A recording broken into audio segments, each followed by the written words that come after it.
Are you freaking kidding me? Oh, Johnny looks good. Oh, Johnny looks so good. Oh, Johnny's into Johnny. Oh, is Johnny really gonna start his special by referring to himself in the third person for the entire first minute? Oh, Johnny, a bad move, Johnny. Nah, I'm cool. You guys dig me, you guys like me, huh? Washington, D.C., right? Yeah. Pretty cool place to live, you know?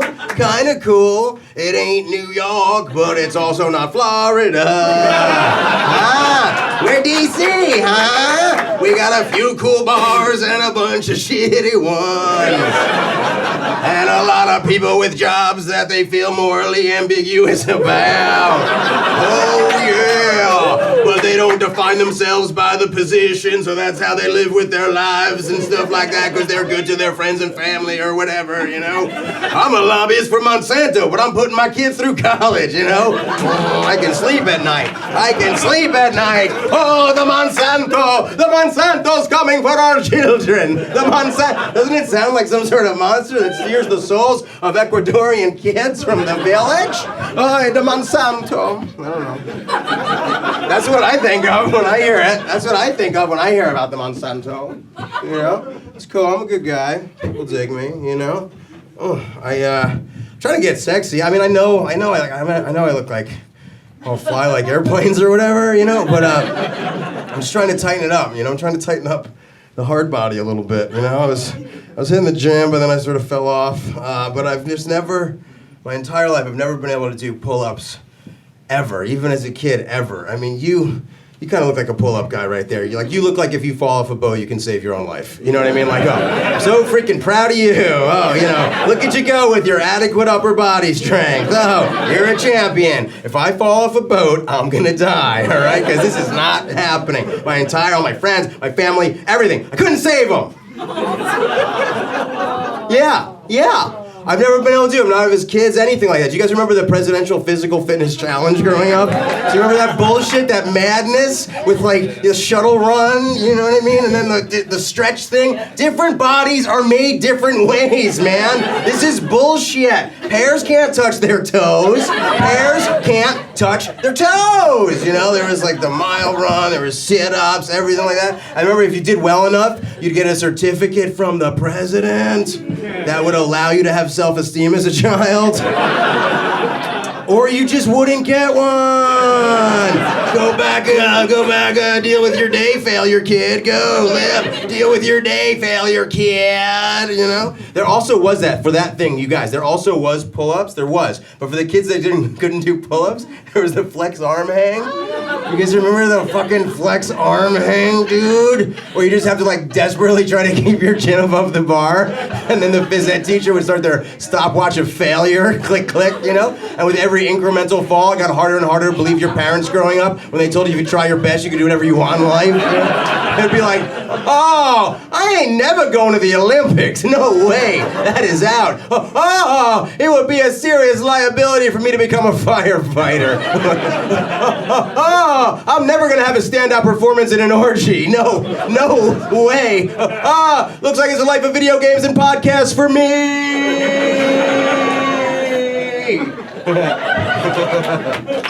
Yeah. You know what I mean? You guys, you remember that? You remember that shit? Do you remember that? You guys into podcasts, man?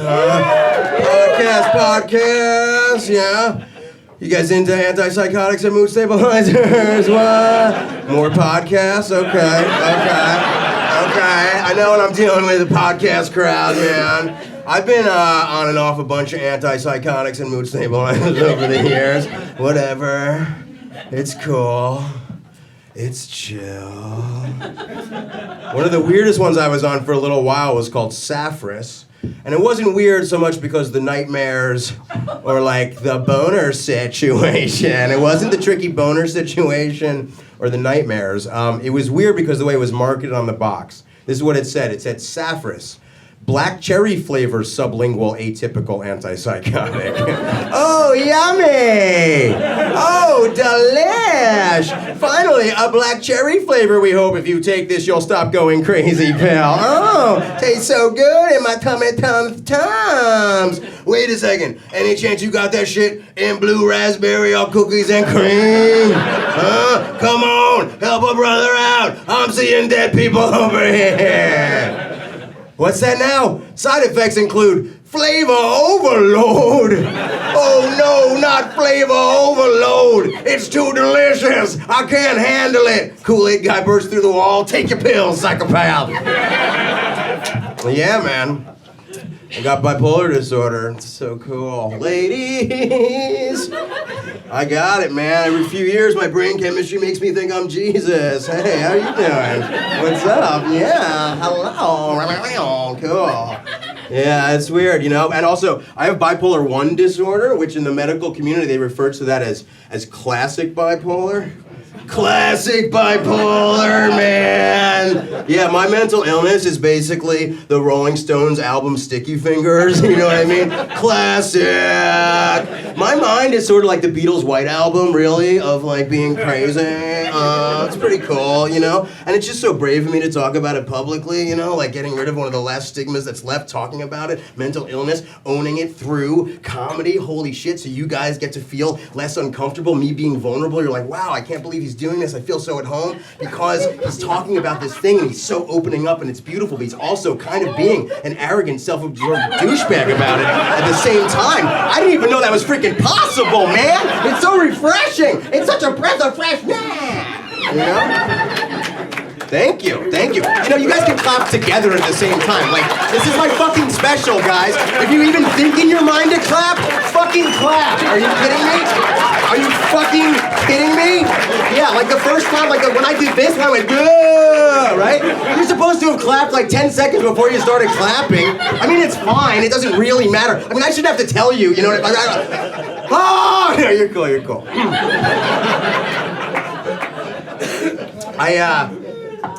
I like hearing snippets of strangers' conversations out of context. I especially love when the thing that's being said is so crazy I can't even figure out what the context could possibly be. I heard a guy say this. He goes, you know, if that plane crashed, I would have made a lot of money, man. What? How, dude? How would you have made a lot of money if that happened? Are you some sort of demented gambler? Who's placing long shot bets on planes crashing, dude? Like some sort of monster? Yeah, what sort of odds can you give me on a direct flight from Seattle, Washington to Burlington, Vermont? Yeah, a crashing due to engine failure leading to the untimely death of over 100 innocent souls. 9.2 million to 1. I'd be an asshole not to take that bet. That would be ridiculous. I'd be an asshole not to do that. Are you kidding me? What are the odds? Oh, wait. Oh, hold on a second. Hold on now. I got an inside tip from the Weather Channel. This one's going down.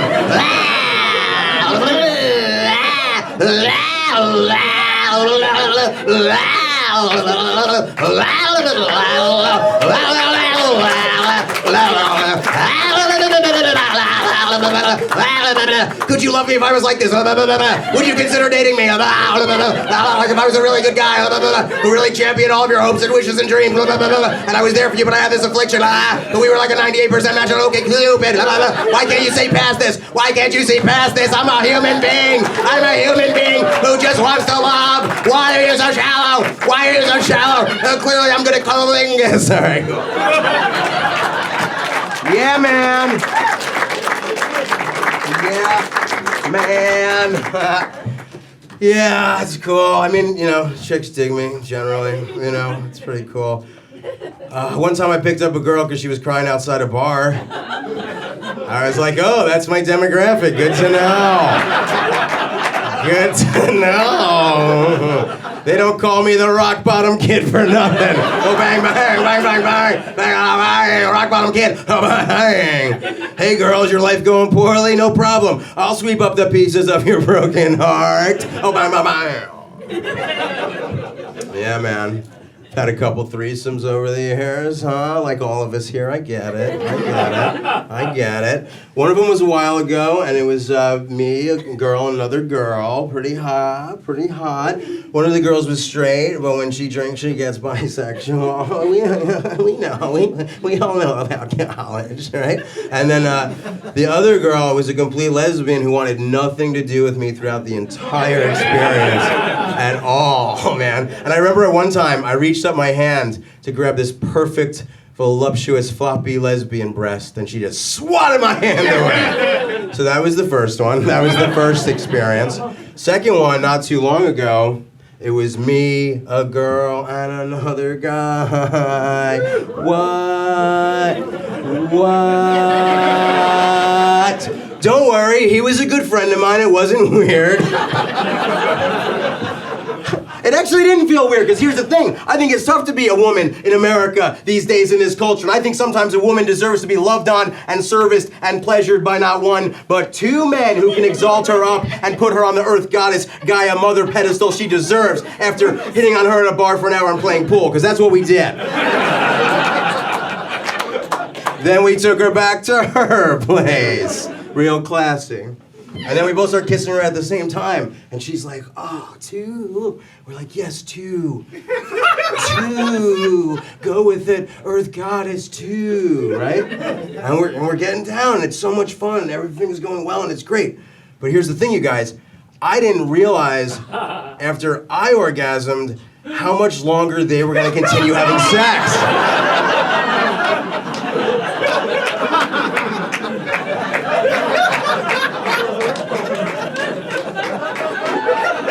It was a long time, you guys. I was like, oh, so that's how adults do it. Good to know. Good to know. At one point, I just became the DJ in this situation. I was like, you guys are still going at it? Oh yeah, no problem. I'll put on the B-side of this Bob Marley record. Three white people having sex to Bob Marley? That's horrifying. Buffalo soldier, dreadlock rasta, fighting an arrival, fighting for survival. That song's about slavery, man! That's messed up! That's messed up! Oh, man! Oh, the world is crazy. We live in it. Things get political. We get crazy. I'm on a political show called Redacted Tonight. Maybe you guys are into it. Yes. Very proud to get to be on that show.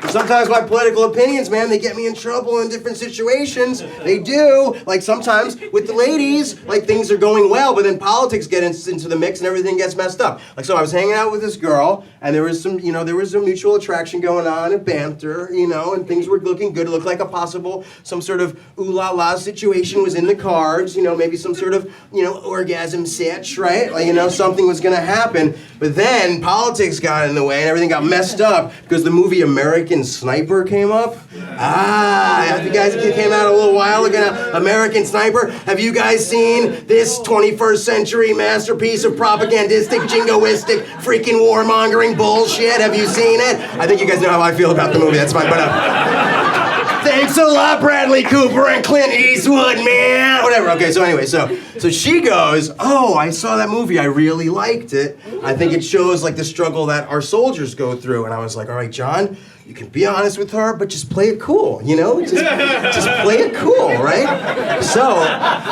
very chill. I'm very chill. So chill. If there's one word about me, it's chill. I'm fucking chill. I don't give a fuck. I'm so chill! So I'm like, chill, all right? So I just go, I agree that it shows the struggle that our service members go through psychologically, and PTSD is a serious problem, but I thought there were some problems with the movie, like the way they manipulated the narrative and crunched the timeline, as in you see the main character, he's with his wife, he's at home watching television, he's seeing when September 11th happened, he's watching the planes, hit the towers, and then it cuts to the next scene, he's in Iraq in 2003, and his commanding officer says they're fighting AQI, which is Al-Qaeda in Iraq, which didn't show up until late 2004 after the Saddam regime was removed. removed, and there was a vacuum of power that allowed these terrorists to come in. And still, there's a good percentage of Americans that think Saddam Hussein and Iraq were connected to and responsible for 9/11, which is not even the case, and this just reinforces that for them as like the first touchstone of history when people see this movie for years to come, you know? And I think it's really messed up that somehow you leave that movie and you feel like we as Americans had the moral high ground for invading that sovereign nation clearly against what was going on in international law, leading to the death of 1 million Iraqis, low end, and I actually don't even think it's respectful to our service members because it convinces the next generation of our heroes to go fight and die not for our freedom, but instead to enrich some special interests. So no, I didn't like that movie. That's what I said to her, you know? That's what I said to her. And then she goes, I don't want to hook up with you anymore. So, oh, that's one for you. Politics gets me again. Yeah. But then there's other people that really do like me, you know? Like, for example, I got an email from this girl, Haley, a fan, you know? It's really cool. Like, people reach out, you know, because I'm really, like, vulnerable. I talk about my mental illness, like I was saying earlier, bipolar disorder. So check this out. So she sent me this fan email that I'm gonna check with you guys. This is real. This is the first line. She goes, "Hi, John. I stumbled upon your work through my abnormal psych class." What? Crushing it! And now I basically want to give my professor a giant hug because I am so happy he inadvertently helped me find my favorite comedian. That's you. Wink. Aw, that's like really encouraging and horrifying at the same time. It's a real spectrum of emotions for me. It is beautiful though. She went on to say, "Really though, thank you. I never thought I'd be able to laugh at mania or psychosis rather than cry or get angry. I hope you read this and find a sense of satisfaction knowing you've made a positive difference in my experience with this fucking annoying as shit disorder." And that's beautiful. That is beautiful, right? It is. It is. It is. It is. You guys, but that being said, they're using my stand-up comedy as a pathological case study in an abnormal psych class at a college. I don't know how to place that, and it weirds me out. But more than that, I really want to know what college. So I emailed her back, and I said, "Thank you so much for sending me such a beautiful message, Haley, and I'm so happy that my comedy is connected with you. Also, I gotta know, how'd you find out about me from your abnormal psych class? Is there like a professor showing clips of my stand-up or whatevs? I'd be honored if that were the case, ha, right?" To which she did not reply. So I let 2 weeks pass, and I sent another email. Johnny needs to know. Johnny needs to know. Next email. "Hey!" A lot of Y's. Way too many. Why? Hey! Too many Y's. "I'm just really curious about where my stand-up is being shown at a college. It's kind of an exciting thing for me. What class is it?" So then she gets back to me, she does, and she goes, "Oh, hi, John. I was so excited to hear from you, but I must have let the message get buried in my inbox." Sexual. "Yes, my professor incorporated your comedy into a lecture. The course was Psych 405, Abnormal Psychology." Yeah, Psych 405, son. Advanced level, son. Upperclassman type shit, huh? The severity of my mental illness cannot be disgraced by being taught in no Psych 101 prerequisite freshman bullshit. Nah, you gotta teach the psychosis of John F. O'Donnell to students who have made a decision to declare that as their major.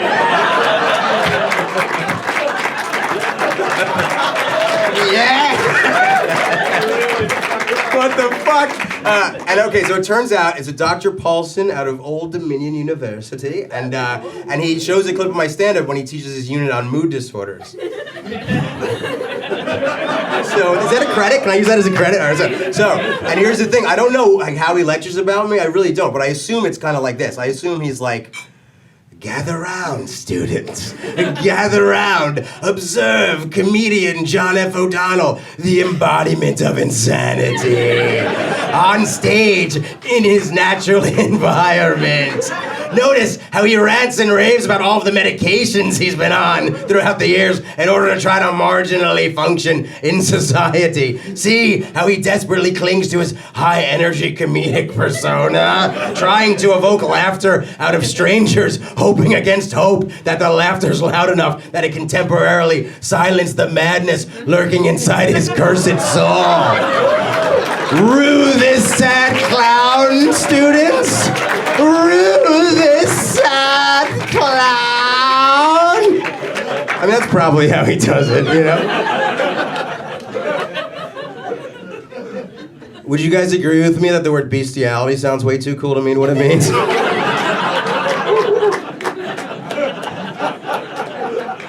Sounds like it should be a superpower, right? Don't mess with Steve, he's got bestiality. He can turn into a fucking panther. My name is Steve. I call upon my powers of bestiality, not to fuck animals, but to fight crime. Roar. Turn me into a condor. So I can descend down from the heavens, roar, and stomp out evil, roar. The only animal I fuck is my wife. Come on, folks, roar. She looks like a horse, folks, roar. Take my wife, please. Big up one time, Henny Young Man. Look it up, all right. It is very strange being in DC, though, man. This is where they make all the laws, huh? They make all the weird laws, huh? Yeah, government town, yeah. I think it's weird, man, that we pass all these laws that have these positive sounding names, but they do really negative things. It's like so Orwellian, man. Oh shit, John dropped the name Orwell. Oh, getting them hard truths from an edgy comedian. Orwell, I wore a Che Guevara t-shirt this morning, crushing it. Oh. But it does piss me off, man. Like, we pass these strange laws. Like, there's one called the USA Freedom Act that got passed a while back. Yeah, it sounds good. USA Freedom Act, yeah, I think so. You know, this is the USA, we've been wanting our freedom, right? But, so it's supposed to reform NSA surveillance, but if you really look at it, it actually expands it. And then there's also these right to work laws are getting passed at the state level all over the place. And that sounds nice too, you know? Like, do I want the right to work? I think if I want to work, I'm gonna fucking be allowed to work. Am I right? Right to work, vote for yes, right? But actually a lot of people think it's the right to work for less because it undermines unions and things like that, right? So I think to balance it out, we have to pass some laws with some really negative sounding names that do really positive things, okay? And I'm working on a couple. You guys tell me what you think, all right? Here's one right now. I don't know if you guys have heard of this one. It's the Darkness Shall Descend Upon America Act. Are you guys aware of the Darkness Shall Descend Upon America Act? Well, I'll tell you, that right there, that funds Head Start programs for at-risk youth in economically challenged neighborhoods. Not too shabby. And there's there's another one I'm working on, right? Maybe you heard of this one. It's the Mandatory Pedophilia Act. Have you guys come across the Mandatory Pedophilia Act? That one diverts money away from military contracts and instead invests in our infrastructure, putting millions of Americans to work. That's mandatory pedophilia, y'all, and you all just clap for it. And I think it's beautiful that you're behind that and you support that because that's what our country needs. And then there's another one. Then there's the path of the righteous man is beset on all sides by the inequity of the selfish and the tyranny of evil men. Blessed is he who in the name of charity and goodwill shepherds the weak through the valley of darkness, for he is truly his brother's keeper and the finder of lost children. And I will strike down upon thee with great vengeance and furious anger all those who would attempt to poison and destroy my brothers. And you will know my name is the Lord when I lay my vengeance upon thee. Pop, pop, pop. Act. Yeah? Act. And that one's for world peace, you guys. That one's for world peace, you guys. that wants her world peace. Yo, that shit was from Pulp Fiction. That was the cool, badass Samuel L. Jackson soliloquy thing from Pulp Fiction. And I have hacked life in such a way that I get to do it publicly. You figure it out. You can't do that at your accounting job, motherfucker. Yeah. Samuel L. Jackson's black. I respect it. I like it. I embrace it. Well, that just made everything weird, didn't it? I will tell you this. I would never make love to another white woman again if a black woman would say hello to me. That would just be so cool.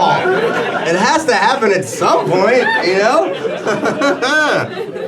I'll tell you, but what does bother me, though, about this Black Lives Matter movement, about hashtag Black Lives Matter, BLM, is that, like, I think it's bullshit because I'm a white man that I can't be central to it. Like, my feelings don't count. Like, I can't lead this fucking thing. Like, I can't be the one that's front and center and it doesn't fucking matter. You don't know what I've fucking been through. You know what sort of persecution I've had to deal with and overcome in my fucking life, all right? You ever walk into Au Bon Pain? Huh? The French bakery, Au Bon Pain? You ever walk in there? Well, I walk in there every day trying to get breakfast, right? I'm trying to get oatmeal, but I get in there after 11 and they don't have any oatmeal anymore, all right? It's gone, and I'm doing this for weeks. I'm like, well, and finally I'm like, do you guys have any oatmeal left? They're like, yeah, after 11 we put it in the back. So they're like, oh, would you like some? And then they start bringing it out for me. But here's the thing, there's two types of oatmeal. There's plain and there's apple cinnamon. We will get back to that in a fucking minute, okay?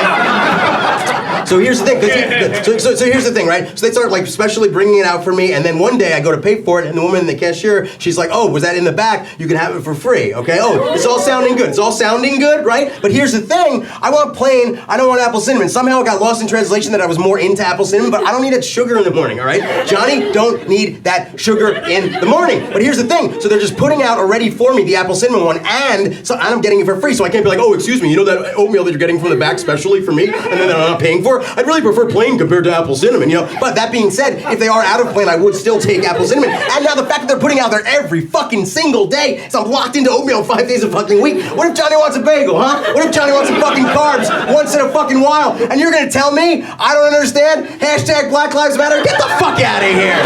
Get the fuck out of here! You don't fucking know me! You don't know what I've been through! What's next? You're gonna tell me I don't have a right to tell a woman what to do with her body? Get the fuck!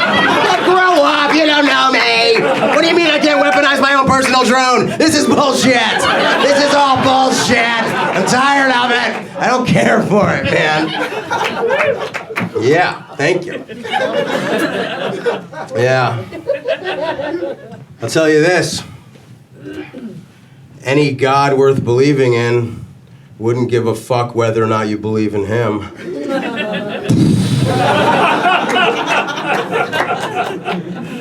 Is one of the least successful pickup lines I've ever used. That shit never works! Oh, hey there. Couldn't help but notice any God worth believing in wouldn't give a fuck whether or not you believe in him. Or her. Or her. Feminism. That's how you do it, man. That's how you pick up chicks. I got one more. Oh, hey there. Do you believe in heaven? Because if so, you're a gullible child. I'd like to take advantage of that.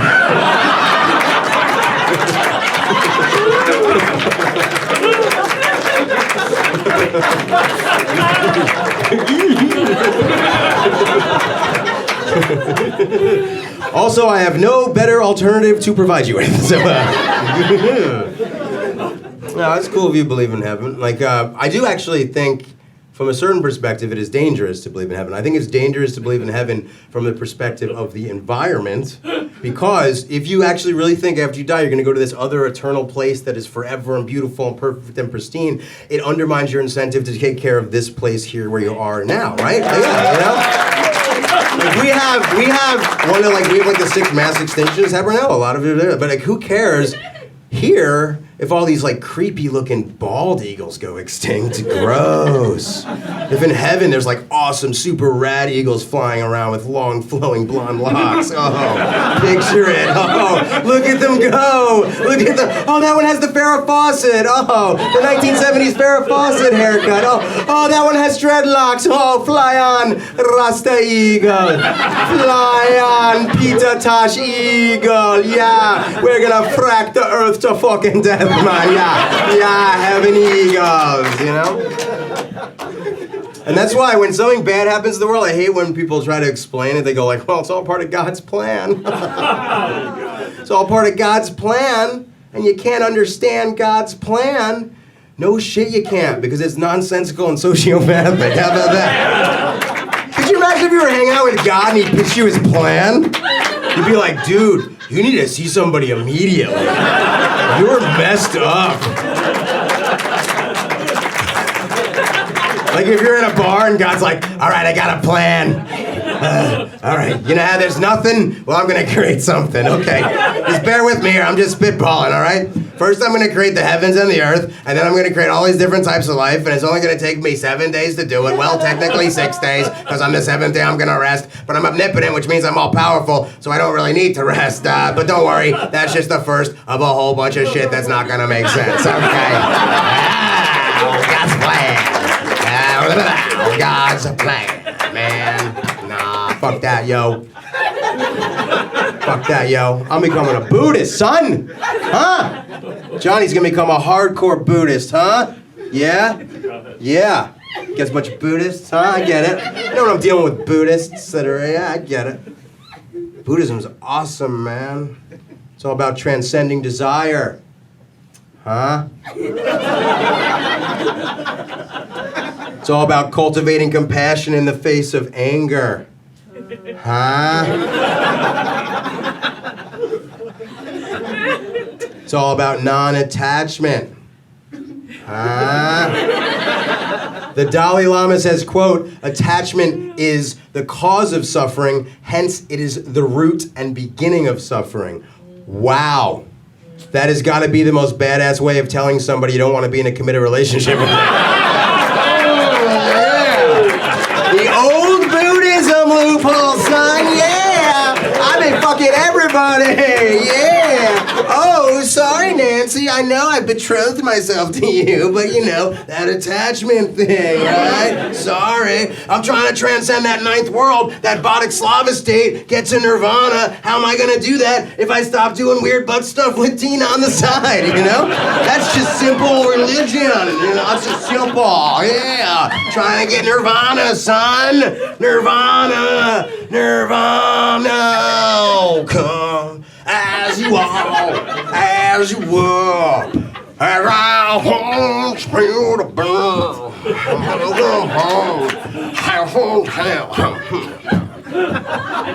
It's pretty chill. Kurt Cobain had bipolar disorder. I don't know if that's true, but it sounds cool, so just any cool celebrity is passed away. I'm like, yeah, Kurt Cobain had it, so you're welcome, you know? It's weird though. I hate that terminology. Bipolar disorder. Yeah. Bipolar. Bi means two. I only feel two emotions. I am a golden god. I'm gonna kill myself. Nothing in between. It's bullshit. Used to be called manic-depression. That's fucking cool. Manic-depression. I'm manic-depressive, man, you know, because I'm an artist, right? Like, that's, Van Gogh sounds like he was manic-depressive, you know, it's cool. Plus, this is true, Jimi Hendrix wrote a really cool song called Manic-Depression. There's no song called Bipolar Disorder. That song would suck. What would it even be? It'd probably be like, I got bipolar disorder, yeah. I got bipolar disorder, which means inevitably it is my fate to become the estranged uncle that nobody talking about at family gatherings. Cause last thing they heard, I was living in an abandoned ferry boat someplace down by the East River, true story. And I was telling everybody I was the Messiah, true story. It is not cool to tell people you're the Messiah.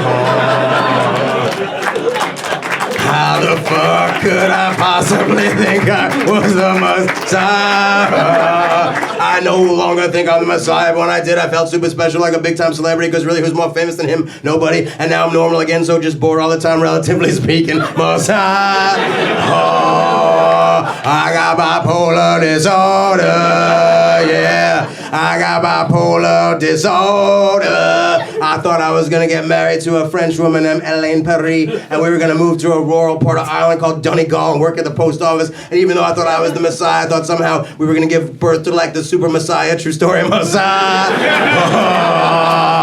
So now when I meet other women, I can basically only get 95% hard, because I'm like, yeah, you're cute, but you're not Messiah, baby, making cute. Peace out, Messiah. I got bipolar disorder, yeah. I got bipolar disorder. One time I walked into a delicatessen in Long Island City, Queens, and traded my iPod for a bacon, egg, and cheese sandwich. A can of Dr. Pepper and a Fifth Avenue chocolate candy bar. I think I got the short end of the stick on that one. And then a bunch of cops showed up in my apartment. They brought me to a state hospital in Queens, where I was roommates with a guy named Mr. Wu, who only communicated by eating oranges and spitting on the ground. Holy shit, what's going on in my life? And when I was in the hospital, I got my mind back, and I realized that everything I believed was total bullshit. I burned my entire life to the ground. The only way to describe that overwhelming amount of pain and humiliation is as though I was a lion who'd been reduced to a worm, but was tortured by the memory of what it was like to be that lion. Holy shit, that's poetic. I wrote that. And then I got out of the hospital. I moved back in with my mom and ate ice cream every day for 6 months and watched Burn Notice in USA, because I felt like I didn't deserve to watch good television. And then I clawed my way out of a psychological abyss of pain that's unspeakable and started doing stand-up comedy again. And just take a look at me now. Just take a look at me now. Just take a look at me now. Just take a look at me now. That's like a weird song, you know what I mean? Like, you're not gonna get that song, really. It's very unfortunate. Yeah, I'm a cool guy. Oh, man. Yeah, you know what I realized about myself? Like, I've been working hard to kind of try to transcend my ego, you know? Like, I don't know why you just laughed right there. Like, I just oh, maybe because I'm like on stage demanding the attention from a room full of people. Whatever, that's fine. But I'll be honest with you, like, I think at this point I'm probably like the best in the world at transcending my ego. You know what I mean? You know? But you know what? You know I know I'm kind of a monster? Is like, I write publicly a lot. Like at a cafe, in my mind, I'm like, well, people need to see the process. People need to know what's going on right here. It's like, ha ha ha, look at me. I am writing publicly. Oh, this is going to be so funny. Look at me, don't look at me, look at me, don't look at me. What are you looking at? Look at me, don't look at me. It's kind of weird, right? So, one time, I'm writing publicly, and I look over, and this beautiful woman, she's also writing, all right? And we lock eyes, and it's like, okay, here we go. Time to feed the egos of each other. What are you working on? What are you working on, right?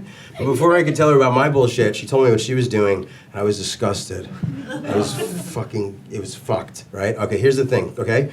So she's super hot, 26 years old, aspiring actress, and she just started writing her memoirs. Oh, gross. Fuck you, lady. Fuck you. Can you imagine reading anything worse than a super hot 26-year-old aspiring actress's memoirs? Are you kidding me? I'd rather read Mein Kampf while episodes of Two Broke Girls played in the background. It's fucking ridiculous. Who does she think she is? And how those memoirs go? In chapter 1, I was born. Yay! Fucking yay! Chapter 2, now I'm 13 years old and I already have perfect tits. Life's gonna be so sweet for me. Wow, John, that's a creepy thing to type even in character. Chapter 3, I just graduated high school where I was voted most likely to be famous, which instilled in me a double-edged sword mindfuck. One edge being that I'll forever think I'm more talented than I really am, and the other edge being that no matter what I achieve now that's not in the entertainment industry, it won't matter to me at all because high school told me I was supposed to be famous. Chapter 4, it's my first day in New York, just lost my anal virginity. Whoops. Whoops. Chapter 5.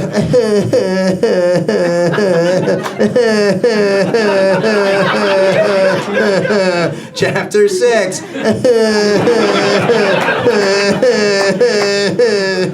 Chapter 7. God damn it, I was supposed to book that Fancy Feast commercial. Fuck you, cat. Chapter 8. Now I'm a pregnant interior designer. The end. The end. This is the end. My only friend. The end. This is the end. My only friend. The end. Father, I want to kill you. Mother, I want to... Ow! 5-1, baby. 1 and 5. No one here gets out alive now. They got the guns, but we got the numbers. Gonna win, yeah, we're taking over. Come on, John. No one knows what the fuck you're talking about right now.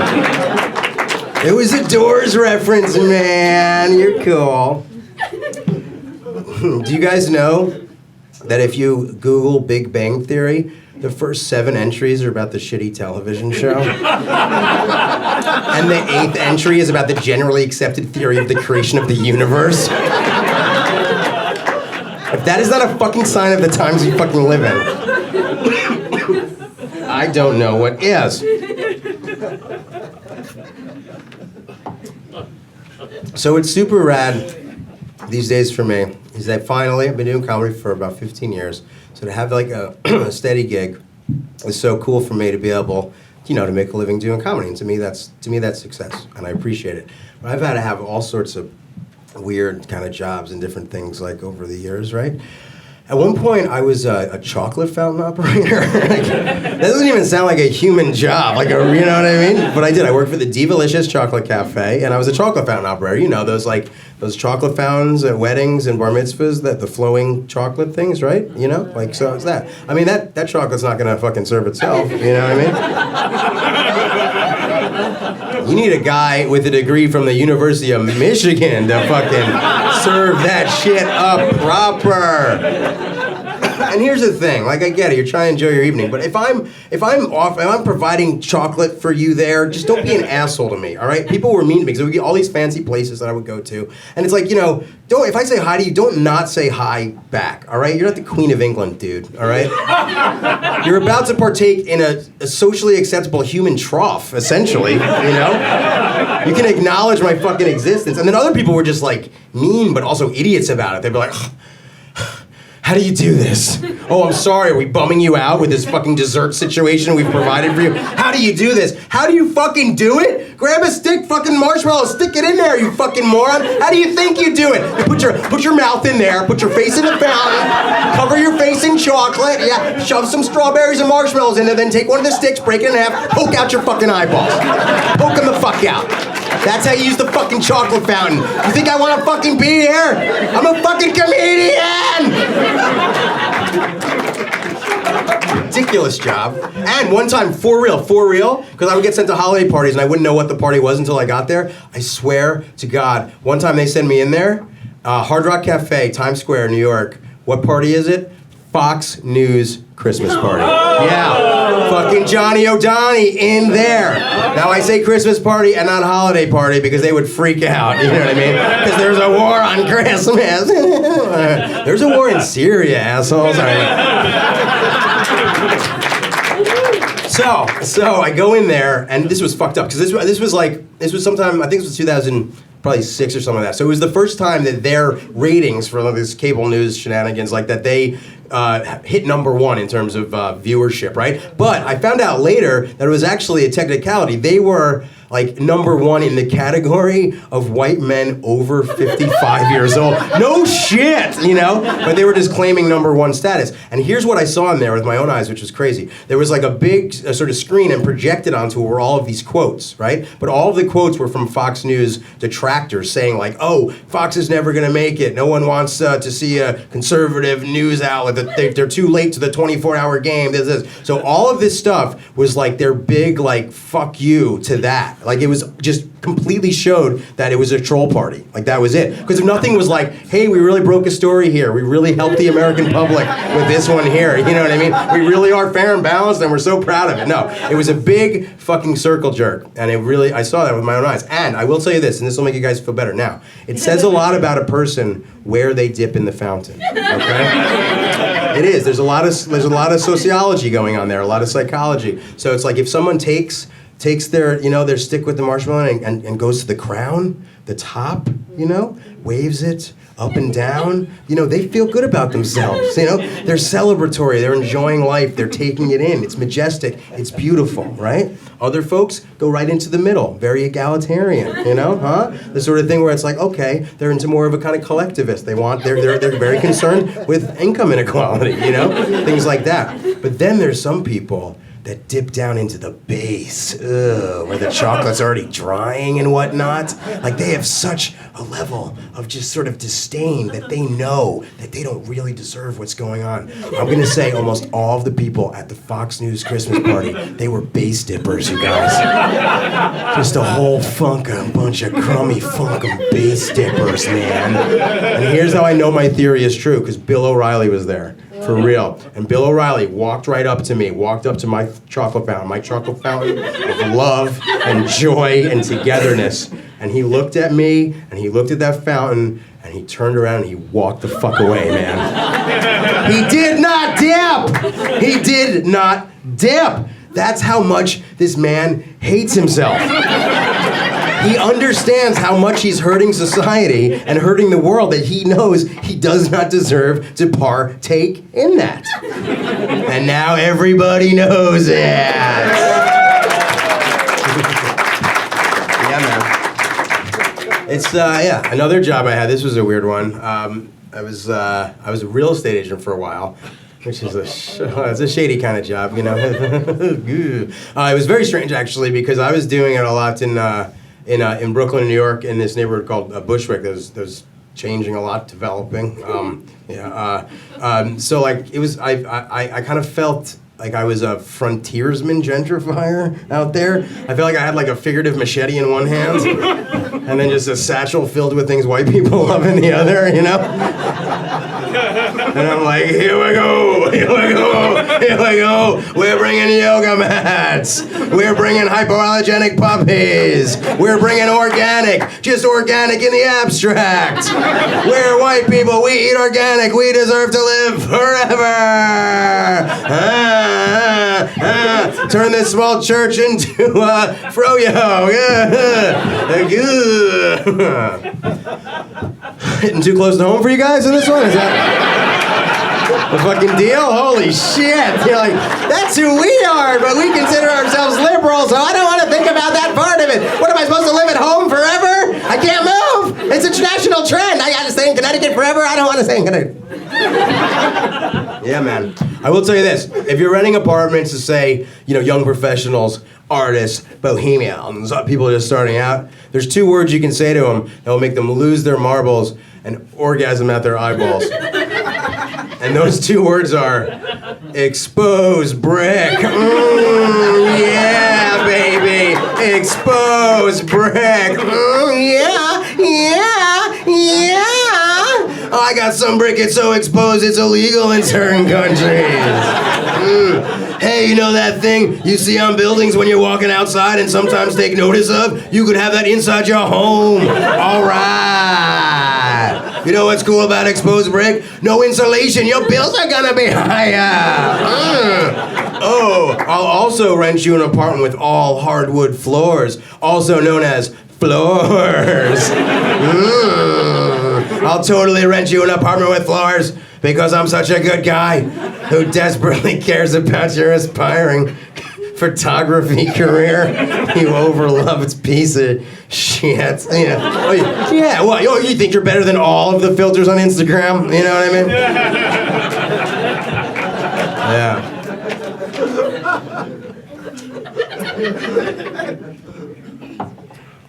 But what's cool is, now I get to tour the country and doing stand-up.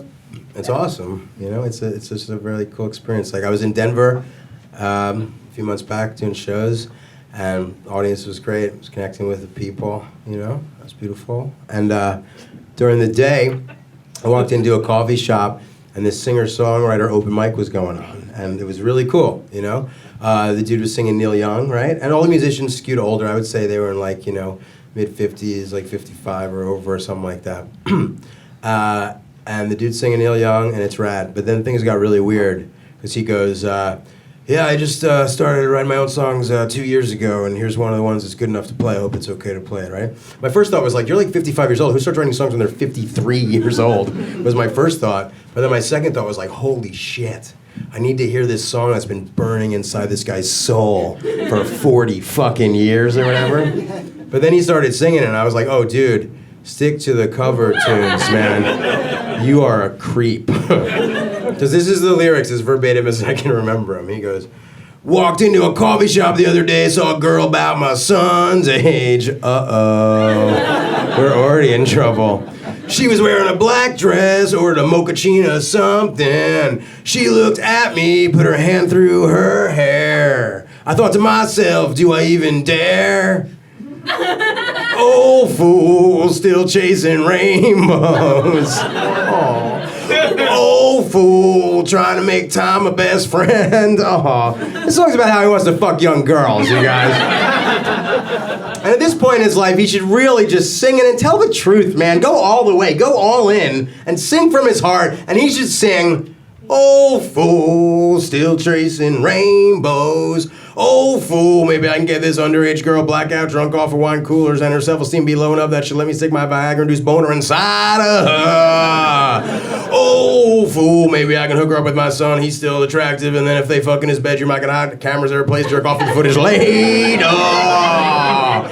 Old fool, I really want to learn some sort of Indochina language or maybe Vietnamese, because I hear if you speak the native tongue, the guy who's in charge of the underage sex slave trade over there will give you better prices, goodness gracious. We all know in this economy, it really hasn't recovered since the Great Recession, you know what I mean? Yeah, there are new jobs and things like that, but who is getting these new jobs? And the people that aren't getting, why is all of the new wealth going to the 1% still? You know, I mean, economic inequality is really a serious, serious problem, and I'm just really kind of worried about what's going to happen. I mean, can fracking even possibly work as some sort of bridge fuel to renewables? I mean, that seems insane to me, and I'm just lost and confused constantly, and I don't understand how to make sense out of my life. What is Bitcoin, by the way? What the fuck is Bitcoin? I don't get it. I don't understand it. I don't feel connected to my family anymore. I'm losing it. I just don't know much. I can't make sense out of my life in this digital age, and I'm just really lost and confused, and I'm constantly searching for answers. I need to get off this constant hamster wheel of desire and pain, and I don't know much, but I do know that I can't be paying top dollar for underage illegal pussies rainbows. That's what that guy should sing in that song. That's what that guy should sing in that song.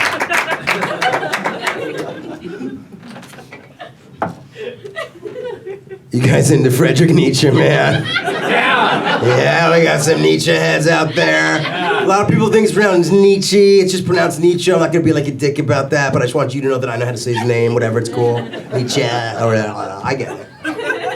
I like Friedrich Nietzsche.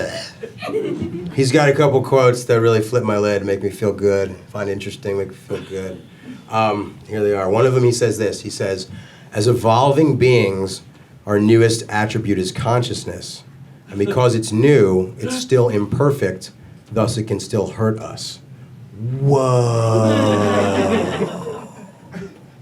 Then he also says this. He says, one day, maybe, laughter and wisdom can come together to heighten consciousness. Whoa. Fucking whoa.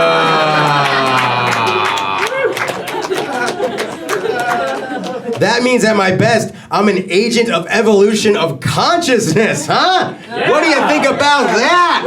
What do you think about that? Dad? Huh, Dad?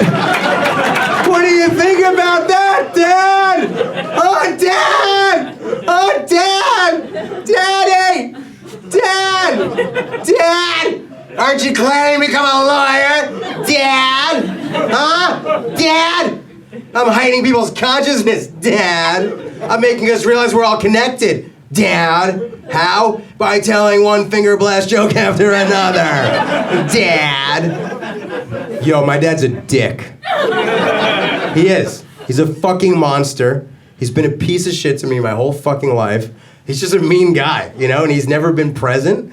And the best, like, reward and revenge that I have now is that he doesn't get to know me, you know? He doesn't get to see this. Like, so many great things are happening in my life. This is happening. It's fucking wonderful.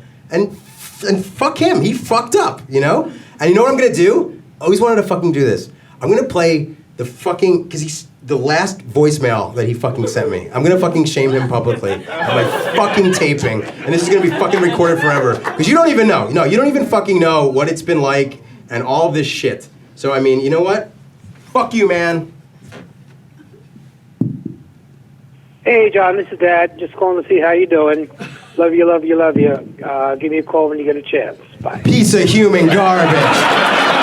With his love you, love you, love you. Yeah, I get it. Passive aggressive much, Dad. Paying for my out-of-state tuition for college. They'll hold that over me, which you never do. No, he's a good guy, huh? He's a great guy, man. He's a great dude. We have a great relationship.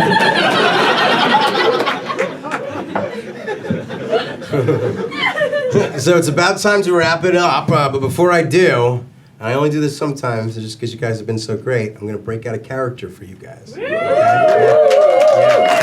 Thank you. He's called the digging himself in and then out of a hole comedian, all right? So what happens, he says something super fucked up and offensive, and all of you guys go, boo, right? Like, really let it out. But then, through sheer comedic transplendence, he tweaks it and has a punchline of pure comedy gold, Jerry Gold, right? And then you guys go, yay! So before I go, do you guys want to see the digging himself in and out of the hole comedian? You guys want to see him? All right, here he goes. Hey, folks. Hello, folks. Hey, folks. Hello, folks. I don't know why he does that part. It's a waste of fucking time. It's kind of annoying, but that's who he is. All right, go. Hey, folks. Hello, folks. I just want to go on the record and say that I hate the Jews. For being so good looking, huh? Each and every one of them, they're adorable. Come on. I think a woman's place is in the kitchen. If the kitchen were a synonym for the Oval Office, come on. They're natural born leaders. Don't send a man to do a woman's job. Faggots make me sick. Of titties and veg, gross. Banging dudes is where it's at. People with cleft palates make me want to vomit. Golden coins out of my mouth so I can give them to Operation Smile. Everyone deserves a chance at love. That being said, children with terminal cancer don't deserve love.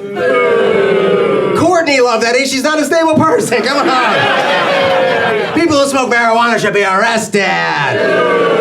Development staff writers for the show. There's a lot of creativity on that thing. Come on. I think female genital mutilation throughout Africa and the Middle East is fun. The mentally wrong, I won't accept it's just a cultural difference. Orgasms for everybody. I think at the airport, Muslim people should be profiled. In Vogue magazine, they've got a great sense of style. It's blatantly misrepresented in popular print media, huh? Retarded people should be put in cages.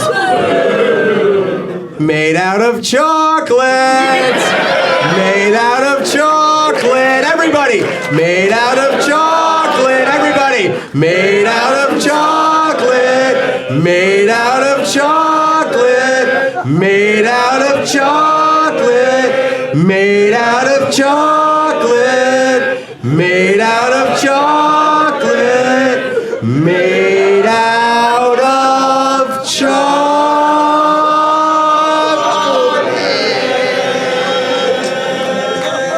Wasn't that nice, huh? I'm trying to go down